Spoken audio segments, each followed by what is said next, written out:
Bismillahirrahmanirrahim.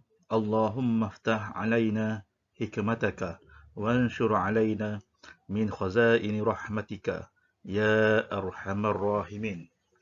Assalamualaikum warahmatullahi wabarakatuh.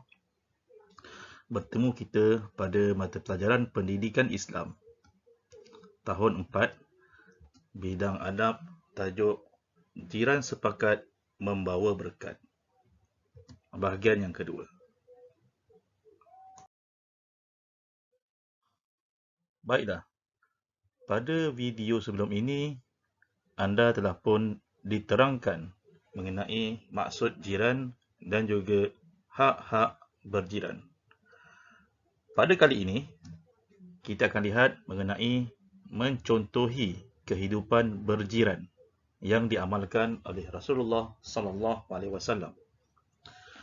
Contoh yang pertama ialah berbuat baik dengan jiran.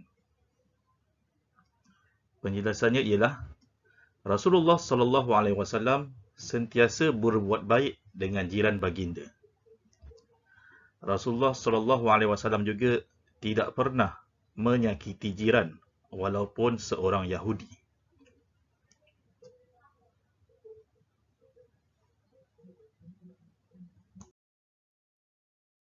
Contoh yang berikutnya mengenai kehidupan berjiran yang diamalkan oleh Rasulullah SAW.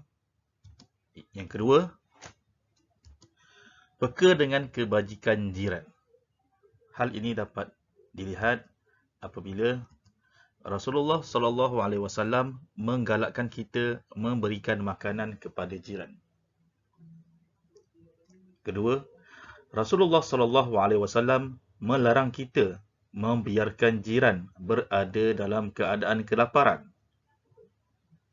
Di sini kita perlu menanamkan sifat peka dan prihatin kepada jiran-jiran yang tinggal di sekeliling ataupun berhampiran dengan rumah kita.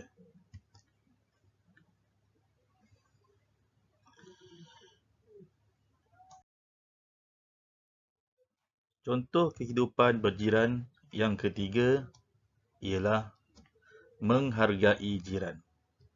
Hal ini dapat dijelaskan iaitu Rasulullah SAW menggalakkan kita memberikan hadiah kepada jiran dan mendahulukan jiran.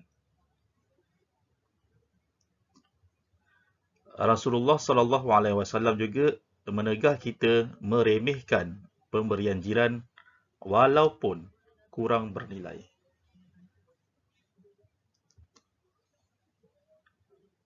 Di sini kita digalakkan untuk memberikan hadiah sekurang-kurangnya dengan ucapan tahniah kepada jiran sekiranya jiran kita itu berjaya di dalam pelajaran anaknya ataupun berjaya mendapat sesuatu yang berharga. Kemudian, setiap pemberian jiran kita tidak boleh memandang rendah dan meremehkan kerana itulah salah satu punca untuk kita menghubungkan silaturahim. Seterusnya, mari kita lihat kepentingan adab berjiran. Pertama, kepentingan adab berjiran kepada individu itu sendiri. Kepentingan adab berjiran kepada individu yang pertama ialah mendapat pahala dan keredaan Allah. Kepentingan adab berjiran kepada individu yang kedua ialah menjamin ketenangan emosi. Seterusnya, mari kita lihat kepentingan adab berjiran kepada negara. Yang pertama, negara maju dan menarik kedatangan pelancong. Ini kerana asbab daripada kita menjaga adab berjiran, maka secara tidak langsung masyarakat kita akan hidup dalam keadaan harmoni dan ini menjamin keselamatan pelancong-pelancong yang datang ke negara kita. Kedua, ekonomi negara bertambah baik. Dengan kedatangan pelancong, maka banyak sektor ekonomi dan perniagaan dapat berkembang. Seterusnya kita lihat kepentingan adab berjiran kepada masyarakat. Yang pertama, kerja yang berat menjadi ringan. Kerana bila kita hidup berjiran, maka suasana tolong-menolong, gotong royong dapat dilaksanakan dengan baik. Kedua, hidup damai dan harmoni, iaitu kehidupan kita dengan pelbagai kaum dan bangsa serta agama akan jadi aman dan damai. Yang ketiga, gejala negatif dapat dibantras.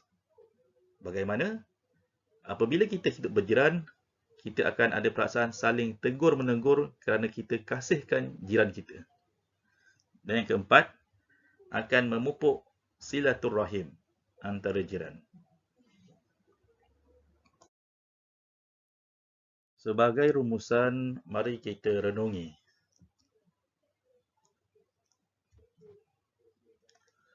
Jiran adalah cermin diri kita. Sekiranya jiran sering menyebut kebaikan diri kita, maka kita tergolong dalam golongan orang yang baik. Tetapi jika sebaliknya, maka berhati-hatilah dengan sikap kita.